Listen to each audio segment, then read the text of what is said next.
Anchor Anushree ಅವರ YouTube ಆದಾಯ ಎಷ್ಟು ಬನ್ನಿ ತಿಳ್ಕೊಳ್ಳೋಣ. ಅನುಶ್ರೀ ಆಂಕರ್ ಅವರ ಚಾನೆಲ್ನಲ್ಲಿ 10,50,000 ಜನ ಸಬ್ಸ್ಕ್ರೈಬರ್ಸ್ ಇದ್ದಾರೆ. ಅಂದರೆ 1.05 ಮಿಲಿಯನ್ ಸಬ್ಸ್ಕ್ರೈಬರ್ಸ್ಗಳು. ಇವರ ಚಾನೆಲ್ನಲ್ಲಿ 264 ವಿಡಿಯೋಗಳನ್ನು ಅಪ್ಲೋಡ್ ಮಾಡಿದ್ದಾರೆ. ಇದರಲ್ಲಿ 219 ಲಾಂಗ್ ಫಾರ್ಮ್ಯಾಟ್ ವಿಡಿಯೋಗಳಿದೆ ಮತ್ತು 45 ಯೂಟ್ಯೂಬ್ ಶಾರ್ಟ್ಸ್ಗಳಿವೆ. ಯೂಟ್ಯೂಬ್ ಶಾರ್ಟ್ಸ್ಗಳ ಆದಾಯ ತೀರಾ ಕಡಿಮೆ ಇರೋದ್ರಿಂದ ನಾವು ಅದನ್ನು ಕನ್ಸಿಡರ್ ಮಾಡೋದಿಲ್ಲ. ಈಗ 219 ಲಾಂಗ್ ಫಾರ್ಮ್ಯಾಟ್ ವಿಡಿಯೋಗಳ ಲೆಕ್ಕಕ್ಕೆ ಬಂದರೆ ಈ ವಿಡಿಯೋಗಳ ಡ್ಯೂರೇಷನ್ 1 ನಿಮಿಷದಿಂದ 1.25 ಗಂಟೆವರೆಗೂ ಇರುತ್ತೆ. ಹಾಗಾಗಿ ಈ ಚಾನಲ್ನ ರೆವೆನ್ಯೂ ಕ್ಯಾಲ್ಕುಲೇಷನ್ ಸ್ವಲ್ಪ ಕಾಂಪ್ಲಿಕೇಟೆಡ್ ಆಗಿರುತ್ತೆ. ಮೊದಲು ಈ ವಿಡಿಯೋಗಳನ್ನ ಡ್ಯೂರೇಷನ್ ಅಥವಾ ಸೈಜ್ನ ಆಧಾರದ ಮೇಲೆ 4 ಭಾಗಗಳಾಗಿ ವಿಂಗಡಿಸೋಣ. ಮೊದಲನೇ ಭಾಗ 1 ರಿಂದ 4 ನಿಮಿಷದ ವಿಡಿಯೋಗಳು. ಇವರ ಚಾನಲ್ನಲ್ಲಿ 1 ರಿಂದ 4 ನಿಮಿಷದ 102 ಪ್ರೋಮೋ ವಿಡಿಯೋಗಳಿವೆ.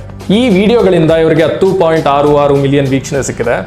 ಈ ವಿಡಿಯೋಗಳ ಡ್ಯೂರೇಷನ್ ಚಿಕ್ಕದಿರೋದ್ರಿಂದ ಮತ್ತು ಇದು ಎಂಟರ್ಟೈನ್ಮೆಂಟ್ ಕ್ಯಾಟಗರಿಯ ವಿಡಿಯೋಗಳಾಗಿರೋದ್ರಿಂದ ಈ ಸಣ್ಣ ವಿಡಿಯೋಗಳ 1 ಮಿಲಿಯನ್ ವೀಕ್ಷಣೆಗೆ ಯೂಟ್ಯೂಬ್ ಇವರಿಗೆ ಅಂದಾಜು 20,000 ರೂಪಾಯಿ ಕೊಡುತ್ತೆ ಅಂತ